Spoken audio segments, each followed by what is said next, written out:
네, 좀 친해지려고 좀 시동을 켰는데 이제 마지막 시간이 됐습니다. 오늘 또 특별히 우리 학생들이 수양에 다녀와서 같이 예배를 참석하셔서 굉장히 기쁩니다.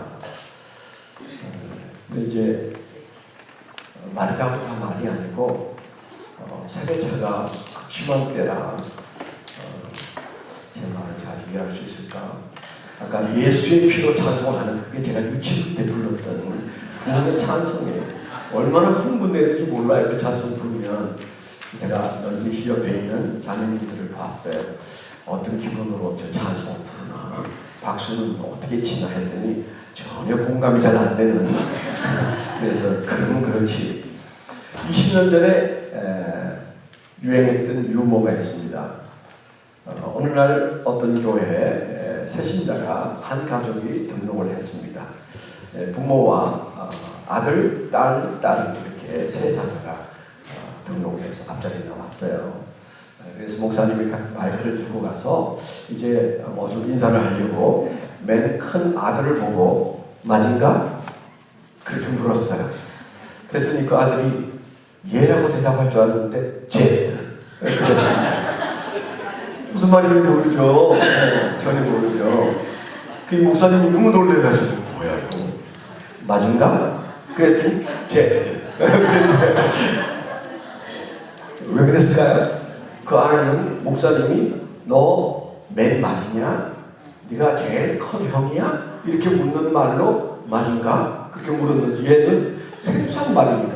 맞은가? 제트를 생각합니다. 제트.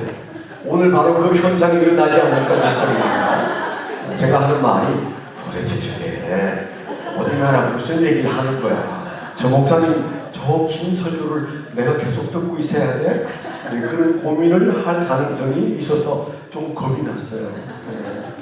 물론 오늘 한예배니까 어젯밤처럼 그렇게 정신없이 100분 설교를 할 일은 없겠죠. 어제 제가 돌아가서 보니까 100분을 했더라고요. 첫날 저녁에는 95분을 하고 어제는 100분을 하고 오늘은 110분을 할까요? 아닙니다. 다시 볼 일이 없지만 천국에서 만날 거 아니에요. 그때 난 죽을 뻔했어요. 목사님 어떻게 설교를 그렇게 길게 한단 말입니까? 이 말은 안 들어야 하기 때문에 학생들은 없었으면 오늘 길게 할 수도 있는데 파tuk도 있겠다고. 네. 그런데 제가 오늘 그렇게 길게 하지는 않겠습니다. 그러나 짧게 하더라도 마진과 제트가 되면 안 될 것 같아요. 제가 하는 말이 조금 이해가 돼야 되지 않을까 그런 생각을 합니다. 우리가 3일 동안 함께 생각하면서 지금 이제 가고 있는 길이 우리가 새 출발을 한다면 내가 어떤 사람이어야 하는가라고 하는 데서부터 출발합니다. 여러분 교회는 프로그램이 아니라고 그랬어요. 교회는 철저하게 사람입니다. 제가 미국이라 영어를 쓰기가 좀 민망해서 쓰고 싶지 않은데 그래도 발음이 이상해도 웃지 마세요. 제가 늘 어렸을 때부터 듣던 얘기입니다. Man looking for the method, but God looking for the man. 이해는 되십니까? 근데 사람은 늘 방법을 찾는다. 그런데 하나님은 사람을 찾고 계신다. 저는 어렸을 때부터 그 얘기가 그렇게 마음에 박혔어요. 성경을 읽을 때도 맞아. 하나님에게 있어서의 방법은 문제가 안 돼. 하나님은 쓸만한 인간이 있나? 저 많은 사람들 중에 나하고 함께 걸어갈 사람이 있나? 그 사람을 찾는 거예요. 여러분 히브리 11장에 보면 우리가 10장을 읽었습니다만 11장에 보면 그게 믿음의 사람들이 등장하는데 이해 안 되는 사람이 많아요. 그 중에 제일 이해가 안 되는 인간이 하나 있는데 에녹입니다. 에녹이 뭐 했는데 그 사람을 거기에 쫙 올려놓고 믿음이 좋은 사람이라고 말하고 있을까요? 제가 성경을 열심히 찾았지만 에녹이 도대체 그 이름이 올려질 이유가 없는 사람이에요. 교회당을 지었어요. 전도를 많이 했어요. 그가 한 게 없어요. 아무리 찾아도 그가 뭘 했는지 몰라요. 그런데 성경에 말하기를 하나님이 그를 보면 너무너무 기뻐했다고 했어요. 하나님이 그를 기뻐하신 게 그의 믿음이었어요. 잘 기억하세요. 믿음이 별거 아닙니다. 하나님 기쁘게 하면 그게 믿음이에요. 너가 나를 기쁘게 하는 게 너의 믿음이야. 그런데 우리는 동의하기가 좀 어려워. 저 같은 사람은 좀 까다로운 사람이거든요. 이유가 있을 텐데 어디에 있지? 신구약을 다 찾아도 에녹에 관한 얘기가 몇 줄 나오기는 하는데 왜 그를 그토록 좋아하고 믿음이 있는 사람이라고 말했는지 찾기가 어려운데 떡하니 히브리서 11장에 나오는 믿음의 사람들의 족보에 그가 올라가 있어요. 여러분 아시죠? 그가 65세 아들 낳다가 충격받았어. 패러다임 시프트가 일어났어. 65세 아들 낳았는데 하나님 이름을 주셨어요. 무두셀라라고 하라. 근데 그때부터 충격받고 아들 낳는 순간부터 300년을 살았는데 365세가 되어서 이 세상을 떠날 때까지 그는 하나님과 동행했다. 하나님과 동행했다. 전도 한 것 같지가 않아요. 그가 뭐 특별한 어떤 업적을 남기지 않았어요. 그런데 분명한 것은 그는 하나님과 동행했습니다. 그런데 하나님이 그냥 에녹을 보면 좋아서 미쳐서 나 너 죽고 천국에 올라오는 그 과정을 난 못 견디겠다. 나 데려갈래. 그래서 살아서 하늘나라로 데려간 첫 번째 사람이 에녹이었어요. 두 번째가 엘리야였어요. 세 번째 분이 예수 그리스도이십니다. 예수님이 아들이니까 당연히 그렇게 하시겠지만 그러나 우리와 똑같은 사람인 에녹이 뭘 대단한 일도 하지 않았는데 그를 데리고 올라가셨어요. 주석가들이 그렇게 말합니다. 그가 아들을 낳았는데 하나님이 무두살라라고 이름을 부르라고 했어요. 하나님 그 좋은 이름 중에 왜 하필이면 종포입니까? 하는 것처럼 하필이면 왜 무두살라입니까? 그 말은 창을 던진다. 전쟁, 종말 그런 뜻이거든요. 아니 뭐 아들 하나 주시고 이름이 뭐 그따입니까? 아마 그랬을 거예요. 그런데 하나님은 아마 그랬겠죠. 너 이름을 새겨봐라. 그 안에 무슨 의미가 있는지 좀 생각 좀 해봐. 그 말을 새겨보니까 내 아들이 종말을 끌어올 수 있는 사람이야. 이 아들이 죽고 사는 것이 종말의 문제야? 끝이 바로 아들이 붙어있구나. 그래서 그 아들을 그 이름을 부를 때마다 하나님의 계획한 종말이 임박해 있다. 그런 마음을 가지니까 무슨 생각이 들었을까요? 그러면 나는 어떻게 살아야 돼? 내 아들 때문에 종말이 온다면, 아들이 죽으면 종말이 온다면 나는 도대체 어떻게 살아야 돼? 그 질문이 생겼고 그래서 선택한 것이 난 다른 거 다 몰라. 난 하나님과 동행할 거야. 하나님 손 붙잡고 살아. 그래서 그가 하나님과 동행했습니다. 성경에 보면 그가 하는 일은 딱 하나밖에 없어요. 그때로부터 그 이후에 무수한 자식을 낳고 살았다고 성경에 되어 있어요. 자식 낳고 노동한 것밖에는 할 일이 없는데 하나님은 그를 좋아서 미칩니다. 왜요? 그가 하나님과 동행하기로 작정했거든요. 근데 여러분 성경을 한번 따져보세요. 제가 따져봤어요. 그가 365세에 일찍이 죽었습니다. 근데 무두살라는 이 세상에 살았던 사람 중에 969세를 살았어요. 가장 오래 산 사람이에요. 아이러니한 거 아니에요? 너 아들 죽으면 종말이 와. 그랬는데 그 아들은 969세를 살고 이 세상에 난 인간 중에 가장 오래 살았습니다. 그리고 에녹은 일찍 이 세상을 떠났습니다. 365세에 죽었습니다. 놀라운 일은 그가 죽던 해 무슨 일이 벌어져요? 노아의 홍수가 벌어집니다. 에녹은 그거 못 보고 죽었어요. 종말에 진짜 오는지 안 오는지 모르고 이 세상에 살다가 갔어요. 그런데 에녹이 죽은 지 한참 후에 그 아들 무두셀라가 죽던 해 노아의 홍수가 나서 종말이 왔어요. 놀라운 얘기잖아요. 믿음은 그런 겁니다. 하나님이 그렇다면 그런 거구나. 그래서 그 하나님을 믿고 의지하면서 갔던 거. 그 하나님과 동행했던 그 믿는 사람.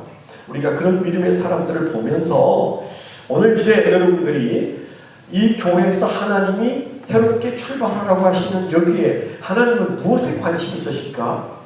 한 사람, 바로 당신에게 관심이 있습니다. 여기 티네이저도 좋아요. 난 아무것도 할 일이 없고 난 믿음도 없는데 아니요. 하나님은 당신을 지켜보고 있습니다. 노인이 되어서 내가 교회에 거들 일이 별로 없다. 나는 그냥 벤치 웜으로 여기 와서 주일에 와서 의자는 따뜻하게 하는 것밖에 내가 할 일이 없니? 아니요. 그것도 하나님이 지켜보고 계십니다. 그 자리 계속 따뜻하게 만드세요. 거룩한 예배에 하나님을 예배하기 위하여 항상 그 시간에 그 자리에 와서 앉아있는 그 노인네 하나님이 눈여겨보십니다. 그 어린아이 하나님이 눈여겨보세요. 하나님은 방법이 중요한 거 아니에요. 하나님은 방법을 찾지 않습니다. 뭘 찾아요? 사람을 찾습니다. 그런데 그 사람 중에 어떤 사람을 찾느냐고요? 바나바 같은 사람을 찾아요. 바나바가 어쨌는데 그에게 세 가지 별명이 있다고 했어요. 하나님이 지어주신 세 가지 별명. 아가도스하고 플레레스하고 바나바스 한 사람이다. 아주 명확하게 얘기했어요. 그가 있는 곳에서 안디옥교회가 일어나고 그가 있는 자리에서 크리스찬이라는 별명이 생기고 그가 살았던 흔적을 2000년이 지난 지금 우리가 찾아가고 있습니다. 대단하지 않았지만 그러나 하나님 그를 눈여겨보고 계셨어요. 새 출발하시는 여러분의 교회에서 하나님이 여러분을 눈여겨보시면서 난 사람을 찾고 있어. 그게 어린 아이여도 상관없어요. 골리앗 앞에 서 있는 어린 아이 다윗, 사람이 볼 때는 갑옷도 안 맞고 창도 들 수 없고 칼도 들 수 없는 아이 아니에요. 하나님은 그를 지켜보고 있었습니다.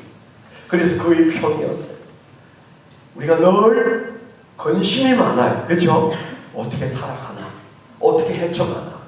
내일 또 월요일이면 직장에 나가야 되는데 이 어려운 짐을 어떻게 짊어지고 가나? 예, 걱정될 겁니다. 왜? 힘이 없으니까. 그런데 우리는 하나님과 공유한 속성도 가지고 있지만 우리는 하나님과 하나 되면서 비공유 속성인 하나님의 놀라운 속성을 우리가 부여받고 있습니다. 전지하시고 전능하시고 무소부재하시고 영원 불변하신 그 하나님, 우리에게는 없지만 하나님에게 있는 그걸 가지고 우리가 살아가는 존재입니다. 너희는 염려하지 말라고 했어요. 오직 그 나라와 그 의를 구하라, 그렇게 말씀하셨어요. 방법 아닙니다. 하나님은 어떤 마음을 가지고 있는지 그 사람 보고 있는데, 오늘 세 번째 시간 하나님은 이 바나바 사도행전 11장 14절에서 세 번째 단어, 세 번째 별명 바나바서 한 바나바를 기억하라. 나는 너에게서 아가도스를 찾고 싶고 너에게서 플레레스를 찾고 싶고 난 너에게서 바나바스를 찾고 싶다. 그게 오늘 세 번째 중요한 말씀이세요. 여기 잘 아시죠? 바나바 별명이라고 했어요. 그렇죠? 그의 본명은 뭐라고 했어요? 요셉이라고 했어요. 사도행전 4장에 가면 그가 처음 등장하는데 우리가 잠깐 사도행전 4장부터 한번 정리를 해야 될 것 같아요. 사도행전 4장으로 가십시오. 사도행전 4장으로 가서 한번 보시면 거기에 처음 바나바가 등장합니다. 제가 말씀드렸죠. 1990년에 제가 이 장면을 읽다가 눈이 붙어버렸다. 보름 동안 저는 바나바를 성령의 인도 따라 공부를 할 수밖에 없었다.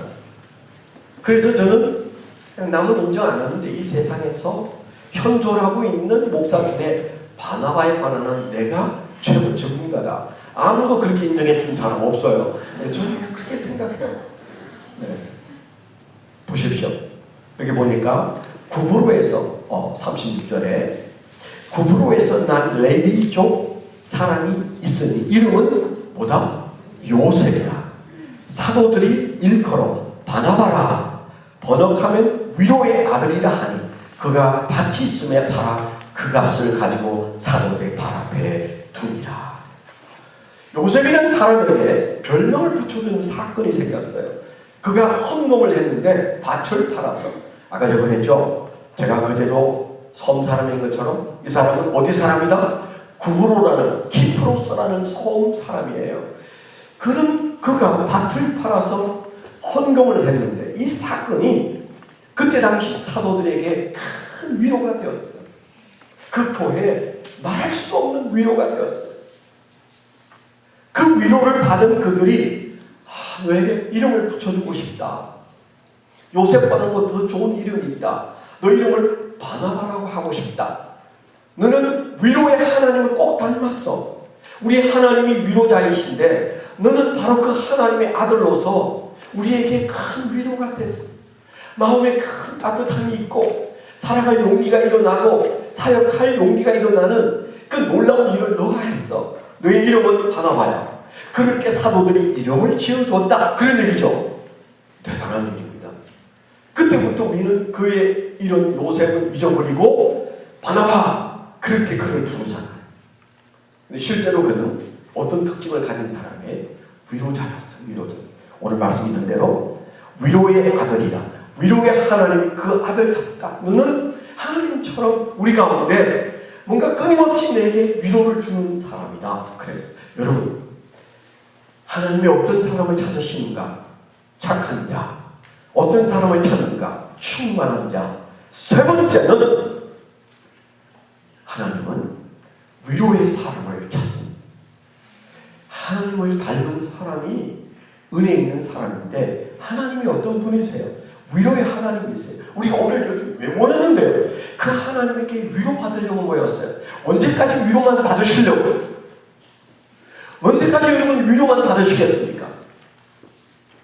하나님이 기대하시는 것은 너가 내게 위로받았으면 이제 너는 나를 닮았어.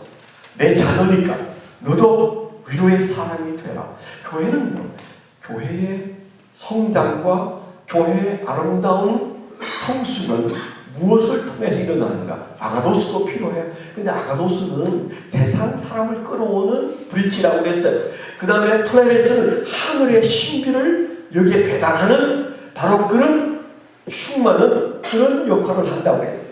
근데 바나바스는 도대체 무슨 브릿지냐? 성도와 성도 사이에 다리를 놓는 역할을 바나바스라고 해요.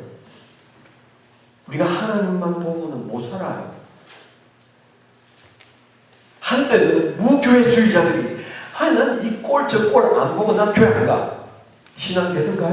돼요? 무교회주의가 아주 유행할 때가 있었습니다. 그래서 다방에서 모여서 차 마시면서 그들이 교제하는 게 그저 신앙생활이라고 생각하는 사람들이 우리나라에도 함석헌 같은 유명한 분으로부터 시작해가지고 저 일본의 내천간삼 같은 분들이 그런 사람 다 지나갔어요. 왜? 그거 아니에요. 아이 교회 꼴을 보니까 마음에 안 들어. 목사님들 꼴을 보니까 속이 뒤집어져서 안 돼. 아 교회 장로 마음에 안 들어. 야 이게 교회가 위로를 주기커녕은 내 마음에 상처를 주니까 난 교회 안 가고 싶어. 그 사람이 이해가 됩니다. 저도 초등학교 4학년 때 그랬다고 했잖아요. 안 갈 뻔 했다고 했잖아요. 얻어 터지지 않았으면 안 갔을 거야. 지금 저는 아마 시장을 헤매고 다녔을지 몰라요. 여기 서 있지 못했을 거예요. 우리 아버지, 예수 안 믿는 우리 아버지가 저를 때렸기 때문에 너 왜 교회 안 가냐? 그 좋은 거 배우러 가야지. 애비가 무식한데 왜 안 가냐? 그 말도 안 되는 말을 들으면서 쉬는 안 가면서 말이야. 제가 그랬었는데 매 안 맞으려고 갔던 그 교회 좋아서 간 거 아니에요. 할 수 없이 갔어요. 그래도 내가 그 교회 갔기 때문에 하나님께서 저를 붙잡고 여기까지 오게 하셨습니다. 그래서 무교회주의 지나갔어요. 교회 안 가고 신앙 안 가나요. 분명히 말씀을 드리지만 신앙도 안 가지만 우리가 하나님 앞에 섰을 때 그 부끄러움을 어떻게 하시려고? 우리가 위로받았으면 위로할 공동체 속에 호흡하고 있어야 돼요. 언제까지 위로만 받으려고? 신앙은 위로받는 데서부터 시작하여 위로하는 자로 사는 게 신앙입니다. 아멘? 누군가를 위로하면서 살아야 그게 신앙 행위입니다. 오늘날 한국교회, 여기는 좀 모르지만 한국교회는요. 그냥 은혜는 강물에 흘려보내고 상처는 재고 여기다 쌓아서 그냥 조금 구역 예배 모이거나 그러면 상처가 나오면 주체 없이 쏟아져 나와. 그래서 누가 정신과 의사가 됐어. 정신과 병원에 찾아오는 종교 중에 어떤 종교가 제일 많이 정신과 병원에 찾아오냐. 저도 들은 얘기니까 사실이 아니었으면 좋겠어요. 제일 안 찾아오는 사람이 불교신자예요. 남의 아비 다물 하든 그냥 다 사는 게 그런 거지. 그 이해가 된대요. 그렇게 사는 거야. 그 다음 찾아오는 인간들이 천주교에 제일 많이 찾아오는 종교 부류가 개신교래. 오는 이유가 교회에서 받은 상처 때문에 정신과 의사를 찾아와서 해결해 달라고 하는데, 이게 열불날 얘기 아닙니까? 위로받으러 갔는데 상처만 생겼어. 이 무슨 이따위 교회가 있냐고요. 오늘날 왜 그렇습니까? 당신이 위로받았을 뿐이고 위로자로 성숙하지 못하기 때문에 교회 안에서 상처받고 위로 못 받는 겁니다. 교회는 왜 젊은이가 없는데? 여러분, 교회 안에 젊은이, 학생은요, 위로만 받으면 못 떠나는 거예요. 심한 진리 몰라도 위로받으면 이들은 안 떠나는 거예요. 가장 위로가 필요하고 가장 위로에 감동하는 세대가 티네이저입니다. 근데 오늘날 여기 좀 있습니다만은 한국 교회는 젊은이들이 없어요. 초등학교 아이들은 통합적 장로의 통계가 5.8%예요. 교회 안에 5.8%. 어른들은 20%라고 그러는데 초등학교 아이들이 교회 다니는 아이는 5.8%예요. 뭐 그게 정확한 통계인지 모르겠어요. 그러면 뭐예요? 예수 믿는 부모들 밑에 자녀들이 교회 안 나간다는 얘기예요. 안 나가는 이유는 다른 이유가 아니에요. 재미없어. 네. 재미보다 더 큰 것이 위로입니다. 아멘. 사람이 재미를 쫓아가는 건 어찌할 수 없어요. 오락 재미, 그거 어찌할 수가 없어요. 근데 사람이 철이 없으니까 재미를 쫓아가지만 인생이 재미로 삽니까? 재미로 공부하는 인간이 있어요? 아니잖아요. 신앙을 재미로 합니까? 미쳤지. 아닙니다. 그럼 재미가 없어도 교회 곁에 있으려면 더 적어도 재미까지는 우리가 책임을 못 져요. 교회에서 무슨 재미있게 하겠어요? 수양에 가서 재미있었어요? 저는 우리 아들 둘이를 방학 때면은 수양에 데려가서 바깥에서 문을 지키고 있었어요. 은혜 좀 받으라. 재미없죠. 수양에 가도 재미없어요. 집에 있으면 그냥 오락하고 그냥 즐길 수 있는데 이 무슨 고생이냐. 그런데 그래도 수양에 가고 교회에 붙을 수 있는 방법이 하나 있는데 그게 뭡니까? 위로자를 만나는 겁니다. 교회 안에 위로가 흐르고 있을 때 그냥 어른들은 잔소리나 해대고 뭐 음식물 흘리지 말라고 야단이나 치고 막 물에 벌게 가지고 이거 누가 흘렸냐 뭐 야단 치고 그러지 마요 좀. 아니 그 카페트 갈면 되잖아. 그 김에 누가 방치를 거나 누가 여기 막 그냥 왔으면 칠 새로 하면 되지 뭘 그 돈 좀 들면 어때요? 그런데 우리는 너무 따지고 잔소리 하니까 아이들이 교회에서 위로를 받기는커녕 잔소리 때문에 기회가 닿으면 빠져나갑니다. 그 자식 돌아올 때 20년 30년 지나야 돌아와요. 인생이 여기 터지고 저기 터져서 살아갈 용기를 잃었을 때 교회 다시 한번 가볼까? 여러분 그렇게 되시잖아요. 그래서 오늘 우리가 세 번째 주제는 주일이는 제가 기억을 단단히 하고 왔는데 설교 빨리 끝내야 되는데 이게 시작도 안 되니 어떡해요. 그건 학생들 때문에 그래요. 학생들에게 하고 싶은 얘기가 너무 많아가지고 제가 20대 후반에는 청소년 수련회 강사역 전국을 다니면서 근데 어떻게 변하지도 않는 어른들하고 살다가 보니까 그냥 허번날 설교해도 그냥 하루짜리예요. 그 다음날 물어보면 무슨 말 했는지도 기억을 못해요. 학생들은 제가 고등부장일 때 가장 많이 신학교 보내고 선교사 만들고 그랬어요. 물론 그 뒤에도 우리 교회에서 신학교 가고 또 그리고 선교사 된 날은 많이 나왔지만은 그러나 티네이저들하고 살면은 그냥 즉각 변화가 오더라고요. 근데 어쩌다 제가 어른들하고 목회하는 바람에 들으면 은혜는 받는데 아멘은 하는데 안 변해. 이 사람들은 안 변해. 제가 좀 흥분했다는 사실을 좀 용서하십시오. 그래서 짧게 할 테니까 너무 걱정하지 마요. 자, 그래서 오늘 우리가 중요한 주제의 의미는 아시겠죠? 바나바스는 위로자. 우리가 어떤 별명을 지어야 하는가? 하나님은 어떤 사람이 되기를 원하시고 누구를 눈여겨보시는가? 위로받은 암개가 이제는 교회 안에서 위로를 시작하더라. 그가 하는 말이, 그가 하는 행동이, 그의 주머니가 위로를 위해서 열리는 그런 성도를 보고 싶은 거예요. 누가 그랬다고? 바나바가 그랬다고. 여러분 잘 아시죠? 바나바는 그냥 그렇게 보통 사람이었지만은 우리가 사도행전 4장 6에 보면 그가 9장쯤에 가면 사울이라는 사람이 하루아침에 바뀌어가지고 예수를 믿습니다. 스데반 같은 사람을 죽였던 그가 예수를 믿게 되었어요.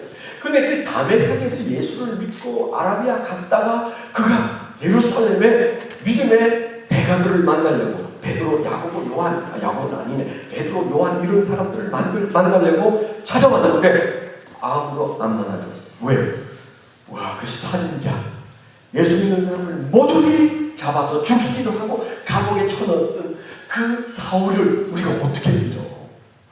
그가 예수 믿었다는데 그걸 어떻게 믿냐? 그래서 예루살렘에 나타난 사울을 아무도 상대 안 해줬어. 상처를 받았어. 내가 예수 믿는데 베드로가 왜 나를 피하지? 왜 요한이 나를 피하나? 그때 갑시다. 그래서 그 사울의 손을 딱 붙잡고 베드로 만나러 간 사람이 누구라고 돼 있어요? 바나바였어. 베드로 사도님, 다른 건 몰라도 이 사울이라는 이 젊은 사람 예수 믿은 분 맞습니다. 회심했습니다. 구원받았습니다. 이 사람 좀 붙잡아 주세요. 그래서 한 사람 한 사람 찾아가서 연결시켜주고 내가 보존할 테니까 믿어달라고 말하고, 그러면서 그가 드디어 예루살렘에서 사도들과 함께 신앙생활하고 전도하고, 그런 어느 날 그가 이제 외부 박해 때문에 그가 저기 지금의 터키 남반부에 있는 다소라는 자기 고향으로 피신을 간 사건이 있었어요. 근데 그 후에 바나바가 저 안디옥에 이제 드디어 사역을 하러 갔는데 가서 제일 먼저 한 일이 뭐였습니까? 거기에 피신 와 있는 몇 사람의 크리스찬들을 위로했다고 성경에 되어 있어요. 히브리서 11장. 그들을 격려하고 위로하면서 힘내시오, 내가 함께 해주겠습니다. 그래서 그들이 위로를 받은 다음에 제일 먼저 한 일이 뭔가 하면 그가 다소로 갔어. 지금 말하는 시리아 그 일대에서 사역을 시작한 그 안디옥에 있는 바나바가 다소로 가서 누구를 만났을까요? 친구하고 있는 사울을 만났어. 갑시다. 나하고 안디옥에서 주님이 함께 합시다. 좌절해 있는 사울을 데려와서 같이 안디옥교회에서 사역을 시작하고는 교회가 부흥이 시작하고, 그 다음에 13장에 가보면 드디어 그 작은 교회가 그 단목회자인 바나바와 사울을 세계 선교를 위하여 선교사로 내보내는 사건이 등장하잖아요. 그리고 얼마 지나고부터는 사울이 능력을 발하기 시작해서 사도행전에는 바나바와 사울이 어쩌고 저쩌고 하다가 사울과 바나바, 바울과 바나바, 이게 위치가 바뀌는 성경이 등장하죠. 바울이 앞에 서고 바나바가 뒤에 서면서 그들이 사역합니다. 물론 15장에는 마가 때문에 두 사람이 갈라져서 사역을 하긴 합니다만 다투고, 어쨌든 바울은 바나바가 없었으면 우리 앞에 나타나지 않았을 거예요. 그가 가는 곳곳마다에서 바나바는 사도행전 4장 이후로 계속적으로 모든 사람들이 뭐가 됐어요? 위로가 되었어요. 격려가 되었어요. 위로자, 격려자. 이게 사람과 사람 사이, 교회의 성도와 성도 사이에 다리 놓는 사역이에요. 이게 있으면 교회는 정말 건강한 교회로 갈 수 있습니다. 근데 이걸 놓치면 우리 입에서요, 단물이 안 나오면 썬물이 나오게 되어 있는데, 썬물이 뭘까요? 잔소리입니다. 잔소리. 여기 자식들이 있어서 우리가 다 말을 못하지만, 제가 자식을 키우고 난 다음에 하나님, 저는요 나이 60의 아들들을 낳았어야 맞습니다. 제가 철없는 20대의 아들들을 낳아서 그들과 함께 지지고 먹고 사는 사이에 얼마나 많은 상처를 주고 상처를 받고 살았는데, 내가 알고 보니까 자식은 60에 낳아야 삶을 나약하고 성질 안 부리고 그렇게 키울 수 있는, 왜 저에게 20대 아이를 낳게 했습니까? 제가 그렇게 기도하게 되더라고요. 여러분 부부도 마찬가지예요. 철없이 자식이 낳아서 그 자식 때문에 상처받고 또 자식에게 상처 주면서 우리가 살아가는데 제가 멘토링 전문가거든요. 그래서 우리나라에 멘토링 대가 두 사람 중에 한 사람이에요. 논문도 멘토링 논문을 썼던 사람이고 제가 멘토링만 가지고 일주일 내내 여러분들에게 강의할 수 있어요. 근데 바로 오늘 이 부분이 멘토링의 한 부분인데 격려, 위로. 멘토링은 다른 게 아니에요. 사람을 세우는 것은 그냥 위로만 잘하면 사람은 그냥 잘하게 돼 있어요. 내가 키우는 건 아닙니다. 하나님이 붙잡고 키울 때 내가 할 일은 위로를 적절히 하는 건데 7대 3입니다. 격려가 7이고 책망이 3입니다. 책망 안 하면 그 자식 버립니다. 그래서 사랑하면 책망해야 되는데 우리는 비율을 잘 못 지켜요. 3대 7이에요. 격려는 3이고 잔소리는 3이고 아니지. 격려는 3이고 잔소리는 7이에요. 그게 60대니까 깨달아져. 아, 내가 거꾸로 했어. 여러분, 성경을 보세요. 하나님이 우리에게 막 맨날 야단치는 것 같아요. 자세히 보세요. 격려가 7이에요. 책망이 3이에요. 왜 우리는 거꾸로 하는데? 오늘 여기에 이 자녀들의 부모 되신 분들이 계시죠? 바꾸시기를 축원합니다. 성경대로 살아야지. 안 바꾸면 저한테 편지하세요. 우리 엄마가 실컷 배우고는 목사님들도 안 하더라. 3대 7 아니고 7대 3. 뭐가 7이다? 위로가 7. 그리고 책망이 3. 책망해야 돼요. 그런데 이 비율을 잘 지키셔야 돼요. 하나님이 그렇게 하셨다. 교회가 그렇습니다. 제가 명석교회 김성환 목사님을 연구했다고 했잖아요. 근데 그분은 저하고 어떻게 다르냐면 그분은 9대1이었어요. 9대1. 격려와 칭찬을 9번 하고 책망하는 것만은 좀 그래요. 이게 본문을 읽고도 본문이 책망하는 본문이에요. 평론 절대 안 해요. 저 혼자 아는 비밀입니다. 그런데 저는 같은 건물에 있으면서 저 자신을 어느 날 돌아보니까 일대 보였어요. 격려는 일만 하고 끊임없이 책망하고 있어요. 똑바로 살아요. 그 땅에 살아서는 안 됩니다. 맨날 그 소리만 해요. 그러니까 예배 드리고 왔다가 돌아갈 때 어깨가 올라가서 가야 되는데 여전히 축 늘어진 채로 여기 가는데 명석의 교인들 어깨가 쫙 올라가가지고 가요. 할렐루야! 막 하면서 교인들을 기쁘게 해가지고 오늘 우리 교회에 제주도에서 비행기 타러 주일마다 예배 들어온 사람이 있어요. 박지사님 일어서보세요. 박수! 예수 그따위를 믿지 마요! 그러니까 같은 건물에서 그 교회에 모여 듣는데 저희 교회는 안 와. 그래서 내가 왜 성경대로 못했을까? 저분도 좀 문제는 있지만 저분이 나보다 나은 것 같아. 나는 1대1인데 저분은 9대1이야. 근데 어떻게 해? 7대3으로 가야 돼요. 7대3으로. 오늘 우리가 기억해야 돼서 내가 똑바로 하고 있나? 내 사역이 여러분이 구역장도 잘 들으셔야 돼요. 내 사역이 또 부모된 여러분 내가 부모로서 우리 자녀들에게 격려할 때 격려하고 책망할 때 하는 7대3의 비율을 잘 지키고 있는가 여러분 자신을 돌아보게 되기를 축원합니다. 제가 아는 사람 중에 수잔나 웨슬레가 있어요. 수잔나 웨슬레. 이 수잔나 웨슬레는요 존 웨슬레의 어머니세요. 존 웨슬레가 누굽니까? 감리교의 창시자예요. 근데 그 감리교의 창시자인 존 웨슬레는 형제가 19이었어요. 몇 명? 19. 그러니까 수잔나 웨슬레가 자식을 몇 명 낳았느냐? 19을 낳았어요. 근데 19 중에 영국이 1000년에 한 명 나온다고 좋아하는 사람이 2사람 나왔어요. 존 웨슬레와 찰스 웨슬레가 나왔어요. 둘만 잘 되는데 거짓말이에요. 자신이 없으면 셀이 나야 돼요. 근데 우리는 자신 없다고 안 낳거든.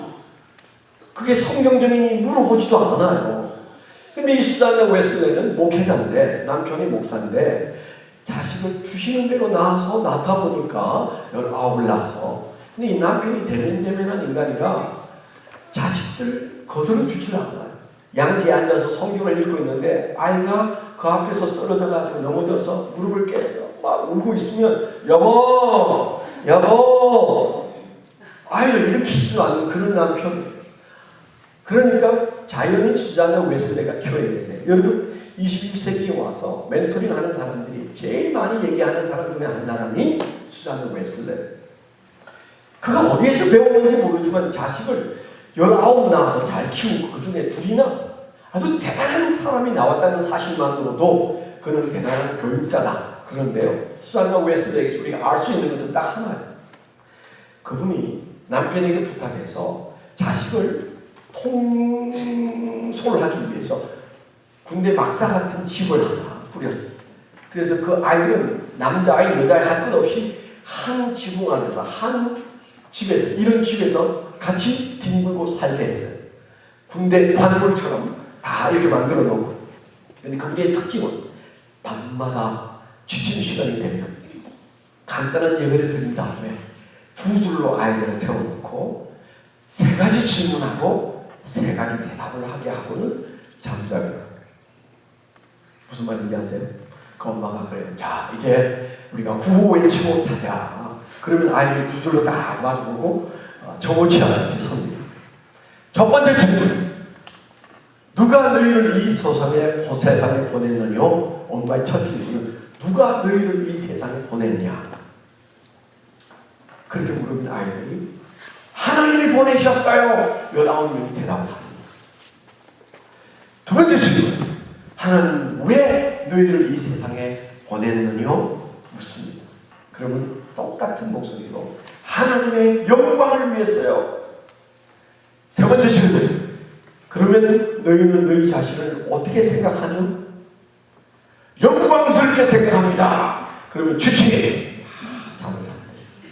밤마다 마지막 잠자리에 들기 전에는 엄마가 세 가지를 묻고 자녀가 세 가지를 대답하는데 누가 너희를 이 세상에 보내느냐?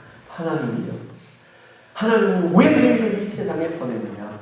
하나님의 영광을 위해서요. 그러면 너희는 너희 자신을 어떻게 생각하냐? 영광스럽게 생각합니다.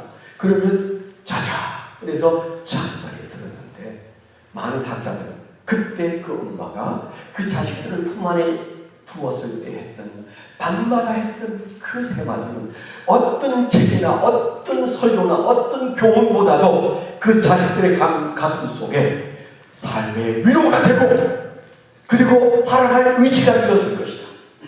자기 자신을 영광스럽게 여기는 자식이 이 세상에서 주눅들어 살 리가 없는데 그때 그 엄마의 그 세 마디는 정말 위대한 말이었다. 하나님께로부터 왔다. 그래서 후대 지금 이 시대에 많은 학자들이 수잔나 웨슬레를 대단하게 해요. 그 엄마가 뭐 했다는 거예요. 하루 동안 이런저런 많은 얘기하고 살았지만 바로 결정적인 끄트머리에 잠자리에 들 때는 그 아이들에게 나는 하나님으로부터 하나님의 영광을 위해서 왔고 나는 정말 영광스러운 존재야. 내가 오늘 울기도 하고 화도 났지만 난 지금 영광스러워. 그러면서 잠에 떨어졌던 그 자녀들을 상상해 보세요. 위대한 교육이죠. 무엇이 그들을 위대하게 만들었습니까? 그 의미가 주는 말씀을 따라하는 그 위로가, 밤마다 찾아오는 그 위로가 그들의 마음을 업시키고 그래, 살 이유가 있어. 싸워야 할 이유가 있어. 그렇게 살았다는 얘기잖아. 얼마나 대단합니까? 바로 바나바가 오는 우리에게 너 그렇게 살고 있냐? 너 그렇게 살아야 되지 않겠냐? 교회할 게 도대체 뭔데? 가서 위로를 못 받는 교회가 교회야? 그렇다면 누가 위로하는데? 위로의 하나님으로부터 생명의 위로를 받았으면 너 위로하고 살아야 되잖아? 너 어떻게 위로하는지 알아? 주님께서 오늘 우리에게 그것을 묻고 있다고. 제가 하나 더 얘기하면 제가 아주 존경하는 달라스에 그 하워드 핸드릭스라는 분이 계세요.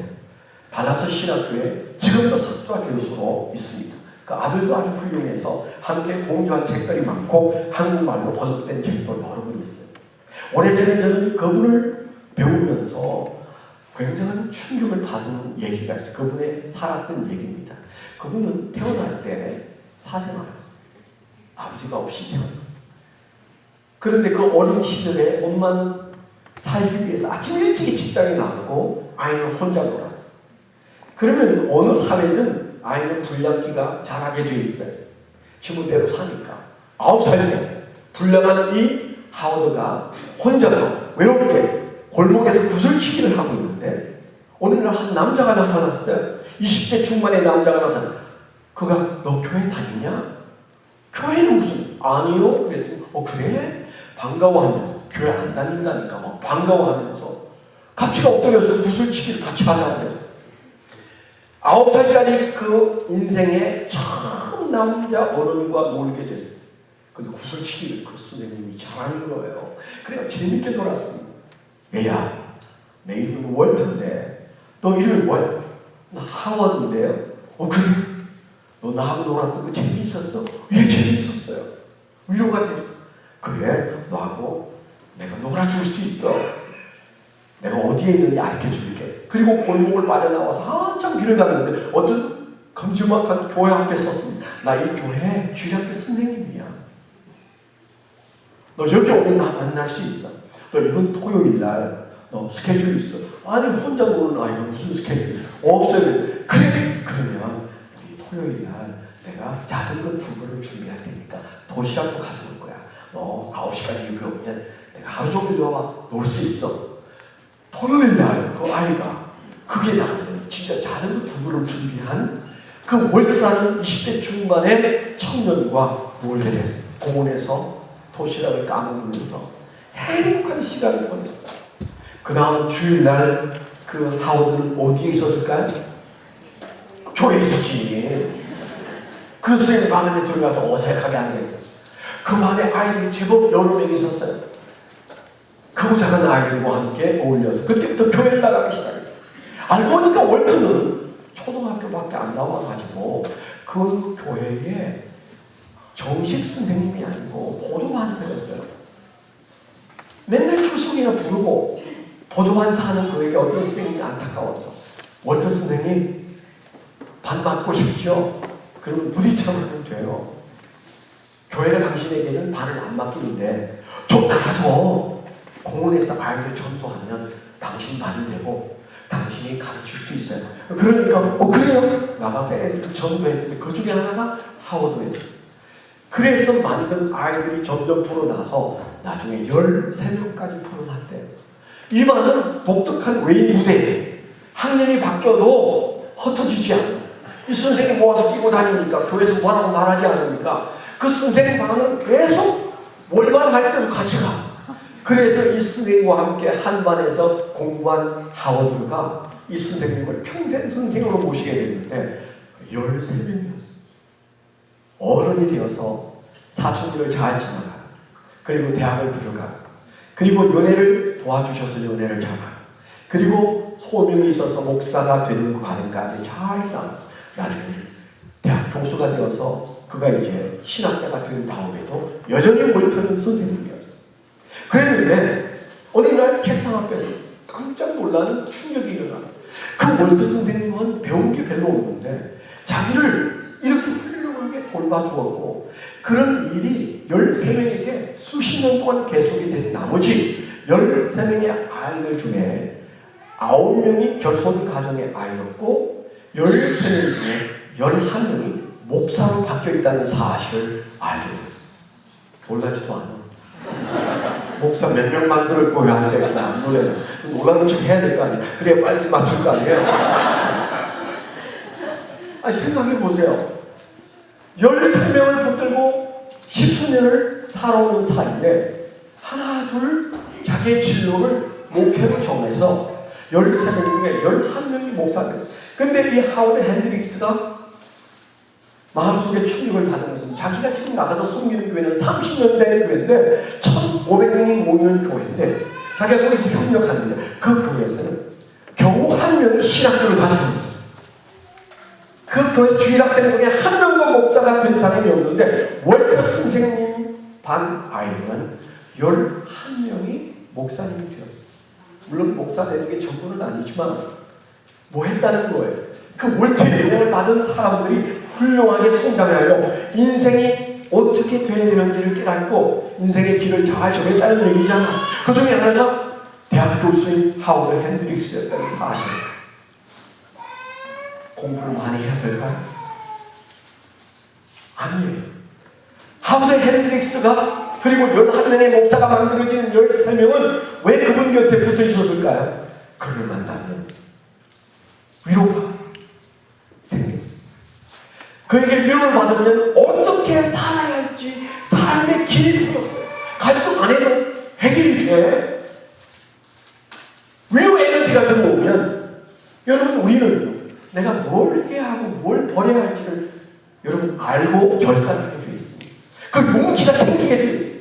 교육 너무 어렵다고 생각하지 마세요. 격려를 받으면 무엇이 오르며 무엇이 거듭된 것이며 내가 오늘 무엇에 용기를 내야 할지 하늘부터 위로가 오게 되어 있어요. 그래서 우리가 바른 결정을 내릴 수 있어요. 그래서 13명 중에 11명이 목사님 사건을 가지고 야 미국의 교육이 시스템 교육인데 이게 전부는 아니구나. 예수님이 시스템으로 제자들을 가르치는 게 아니고 한 사람 한 사람을 붙들고 그들을 이끌었더니 그들은 다 순교자 되고 주님의 길을 걸었는데 물론 개중에 가라앉과 같은 사람도 있었지만 월트가 배운 게 없었지만 예수님처럼 사는 게 무엇인지 생각하고 그것 나누고 그것으로 격려한 결과 그의 격려를 받은 숱한 젊은이들이 주의 종이 되고 인생의 갈등을 지나가고 사춘기를 잘 지나가는 그런 과정들을 보게 된 사실. 비밀이잖아요. 우리만 아는 비밀이잖아요. 정말 이 교회 안에 있어야 할 세 번째는 내가 격려자로 서는 것입니다. 누구를 격려해야 될까? 시간 내서 맞춰야 되는데 아쉽습니다만 간단하게 얘기할게요. 누구를 격려해야 될까요?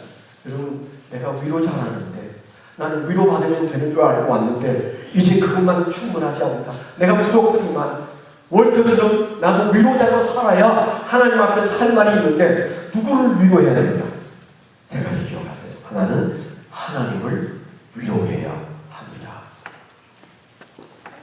이상한 말 해두죠. 아니 무슨 하나님이 나를 위로해서 여기 있는데 내가 무슨 하나님을 위로해? 아닙니다. 여러분 학생들, 여러분 집안에서 누가 가장 위로를 많이 받아야 할까요? 아버지하고 엄마예요. 그분들은 자식들로 인하여 위로를 받으면 그냥 어찌 살아야 할지 모르는 힘이 나오게 되어 있어요. 이거 한쪽 목사인 제 아들이 어느 날 제 생일에 카드를 보냈어요. 막 본인을 잊어버렸어요. 그 카드에 생일 카드에 아빠 이 세상에 내가 제일 좋아하는 분이 두 분 있는데요. 그분 중에 한 분이 아빠세요. 흥분됐어요. 아마 중학교 2학년 때인가 그랬을 텐데 이 세상에 존경하는 사람이 둘 있는데 그 중에 하나가 아빠래요. 난 존경 안 하는 줄 알았거든. 맨날 짝소리 하니까 흥분돼가지고요. 어쩔 줄 몰랐어요. 그 밑에다가 PS 용돈 올려주세요. 그게 얄밉지 않았어요. 그게 얄밉지 않더라. 너무 좋아가지고 지금도 그 카드 가지고 있다니까요. 수십 년이 지난 지금도. 그러니까 가정 안에서는 가장 위로받아야 할 대상이 부모입니다. 부모입니다. 그분들이 위로받으면 무슨 일이 일어날지 몰라요. 삶의 무거운 짐은 아무것도 아니에요. 교회 안에서는 우리 인생에서는 가장 먼저 위로받아야 할 대상이 누구라고요? 하나님이세요. 어린 아이 다윗이 골리앗 앞에서 난 못함. 네가 뭔데 네가 하나님을 욕한단 말이냐? 나 죽어도 좋아. 나 너하고 싸울 거야. 너 같은 게 어떻게 하나님을 욕한단 말이냐? 그래서 그가 이성을 잃어버렸어요. 제정신 가지면 칼도 들지 못하는 아이가 골리앗 앞에 설 수 있겠어요? 제정신 아니지. 흥분해가지고 뚜껑이 열려가지고 나 하나님 모욕하는 내가 못 참아. 나 죽어도 너하고 싸울 거야. 그때 가장 누가 흥분했을까요? 하늘에 계신 하나님 흥분했어요.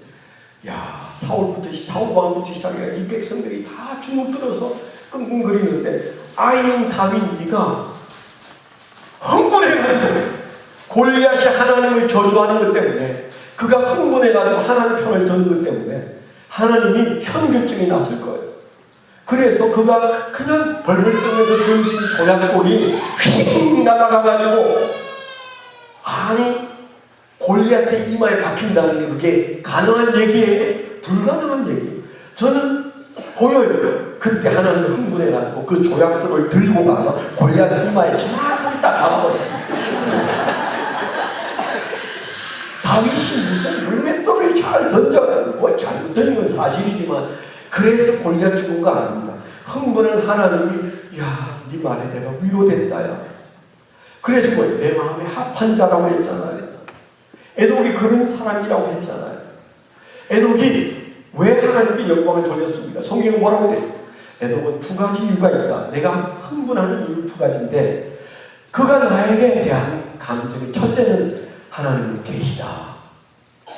하나님이 계신 것과 또 하나님을 찾는 자들에게 상 주시는 이심을 믿어야 할 진리라고 했어요. 에녹은 하나님에 대하여 하나님은 계시다. 두 번째는 하나님은 내가 찾을 때 상 주시오.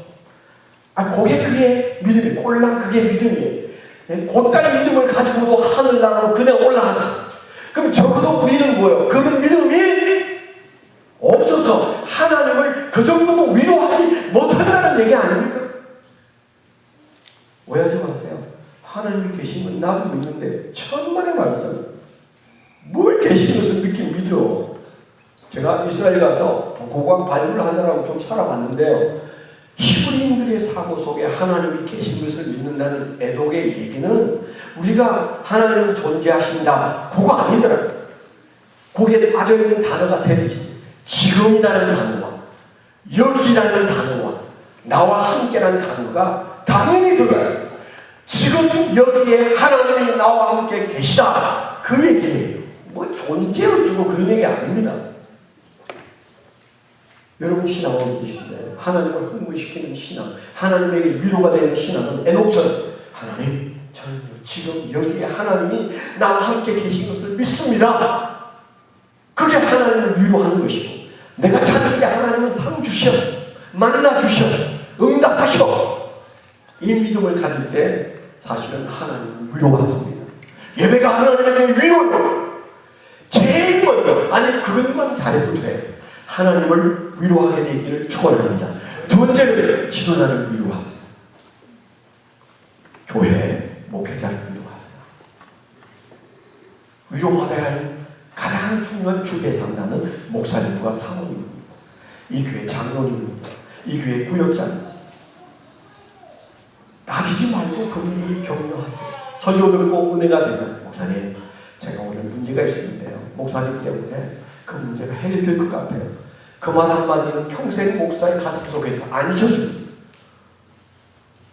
정말요. 여기도 좀 싹수 있는 인간들이 있어가지고 나갈 때 악수하면서 목사님 은혜 받았어요. 그런 사람이 두루 많이 계시더라. 뭐가 은혜가 됐는지 구체적으로 담임 목사님에게는 그 공짜 카톡도 있잖아. 목사님 오늘 설교 중에 이 부분은 제 문제인데 제가 기도 제목에 해야 될 기쁨이 있습니다. 그건 나는 하고 잊어버리는데 목사님은 평생 안 잊어버립니다. 여러분들이 돈 들어서 격려하는 거 아니에요. 그래서 우리가 위로의 질서는 여러분들의 지도자, 가정 안에서는 부모, 교회 안에서는 하나님, 그리고 세 번째 위로의 대상자는 약한 자를 위로하는, 젊은이들을 위로하세요. 돈 즐겨주면 내가 도와줄게. 힘내. 내가 도와줄 거야. 네가 죄를 지어도 나는 너 곁에 있을 수 있어. 그리고 그 말 한마디만 들으면, 이게 멘토링의 원리입니다. 그 말 한마디만 들으면 그 사람은 천군만마를 얻게 되었어요. 우리가 하는 위로의 말이 교회 안에서 역사하시다. 성도 여러분, 나가도 사십시오. 그리고 플랜에 사십시오. 잊어버리지 마십시오.